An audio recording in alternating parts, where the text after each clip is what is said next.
mio nome è Agostino Mirsajev e ho profondi legami con questa casa, soprattutto per il fatto che mio padre era un soldato russo che a fine seconda guerra mondiale doveva essere ammazzato assieme a tutti gli altri prigionieri.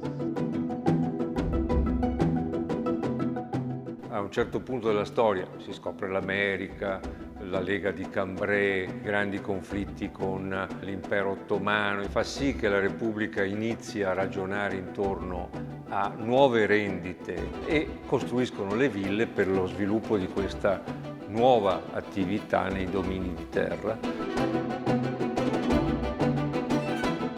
La Villa Veneta, le Ville Venete, sono la seconda grande antropizzazione del territorio dopo la centuriazione romana.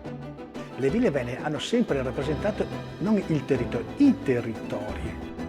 Noi le chiamiamo ville venete, ville di villeggiatura. No, fabbriche, costruivano fabbriche.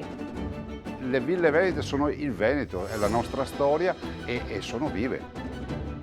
La vita era circondata da una moltitudine di famiglie e che vivevano in simbiosi, se così si può dire, con la villa e con le attività intrinseche dell'azienda.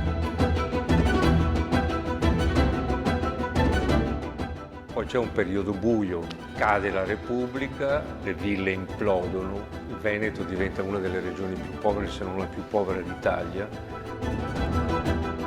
Ecco, se io dovessi definire direi casa. È sempre stato un salotto di arte, dove si parlava di architettura, dove si progettava.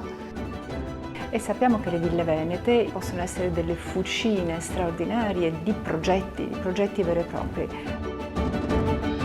La villa è parte integrante di un sistema di vita locale, di un sistema di lavoro.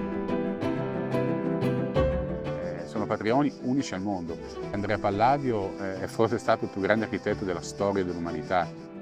Tantissime persone, tantissimi visitatori mi dicono: ma io non mi immaginavo che ci fosse un posto così dentro al portone.